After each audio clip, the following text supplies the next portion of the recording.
કોઈ ચોરસ કે વર્તુળનું ક્ષેત્રફળ શોધવું હોય તો એ તો સાવ સહેલું છે, ખરું ને? પણ વાસ્તવિક દુનિયામાં દેખાતા આકારોનું શું? તો આજે આપણે એ જ સમજવાના છીએ કે અનિયમિત સપાટીઓનું ક્ષેત્રફળ કેવી રીતે માપી શકાય. અને માની લો, આ એક ખૂબ જ રસપ્રદ પડકાર છે. આપણી આસપાસ એક નજર કરીએ.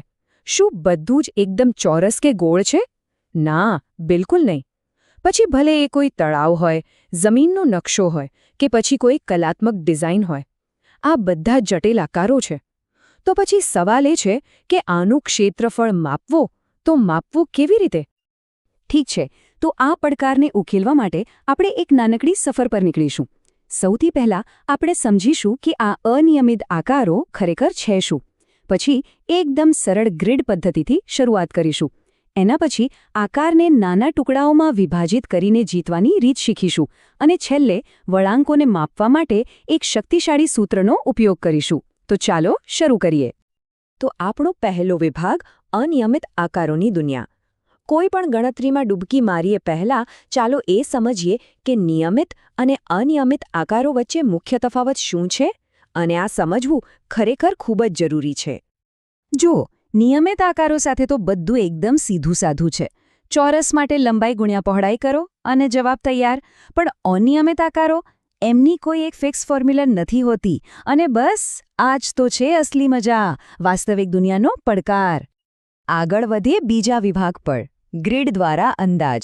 ચાલો હવે આપણી પહેલી અને સાચું કહું તો સૌથી મજાની પદ્ધતિ જોઈએ, ગ્રીડ પદ્ધતિ. આ એકદમ વિઝ્યુઅલ રીત છે અને કોઈ પણ જટિલ આકારનો ફટાફટ અંદાજ કાઢવા માટે તો બેસ્ટ છે. અહીં જુઓ આપણે શું કર્યું છે.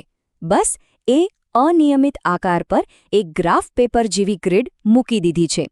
આનો હેતુ એકદમ સરળ છે. એક મોટા જટિલ આકારને નાના ગણી શકાય એવા ચોરસમાં વહેંચી દેવાનો. અહીં દરેક નાનો ચોરસ 1 ચોરસ સેન્ટીમીટરનો છે. હવે આ કરવાની રીત તો સાવ સહેલી છે.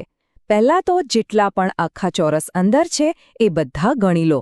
પછી એવા ચોરસ ગણો જે અડધા કે અડધાથી વધુ ભરાયેલા હોય. અને હા, જે અડધાથી ઓછા હોય એને ભૂલી જાઓ. બસ આ બંનેનો સરવાળો કરી દો એટલે અંદાજ મળી ગયો. ચાલો આકૃતિ એનું ઉદાહરણ લઈએ. જો આપણે ગણીએ તો લગભગ 15 પૂરા ચોરસ દેખાય છે. અને હવે એવા ચોરસ જે અડધાથી વધુ ભરેલા છે એવા લગભગ 3 છે. તો કુલ કેટલા થયા? 15 વત્તા 3 એટલે કે 18 ચોરસ સેન્ટીમીટર.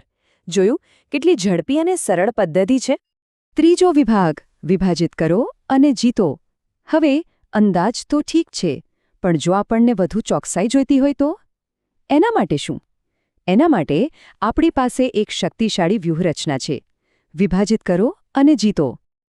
આ પદ્ધતિનો જાદુ એ છે કે ગમે તેવો વિચિત્ર આકાર કેમ ન હોય, આપણે એને હંમેશા આપણા જાણીતા મિત્રો એટલે કે ત્રિકોણ, ચોરસ અને લંબચોરસમાં તોડી શકીએ છીએ. અને એકવાર એ થઈ ગયું પછી તો ગણતરી સાવ રમત જેવી લાગે છે. આ આકારને જરા ધ્યાનથી જુઓ. પહેલી નજરે તો એવું જ લાગે કે ભાઈ આનું ક્ષેત્રફળ કેવી રીતે શોધવું?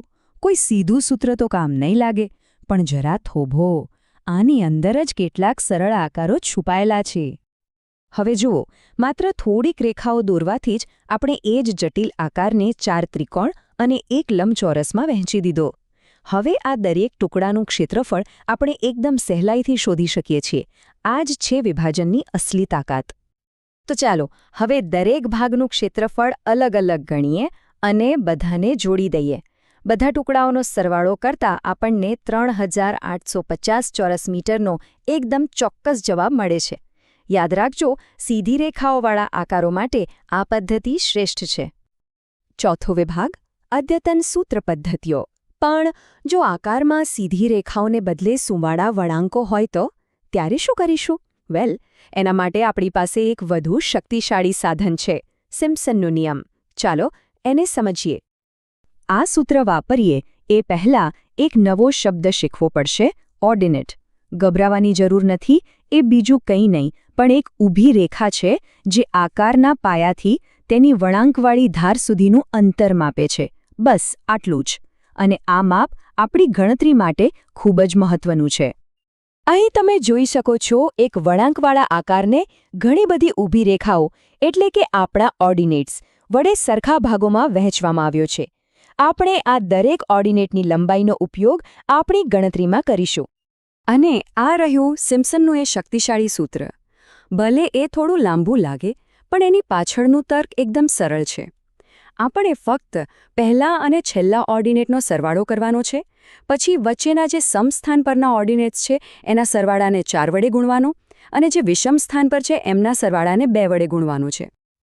ચાલો હવે આ સૂત્રને એક વાસ્તવિક ઉદાહરણ પર લાગુ કરીએ.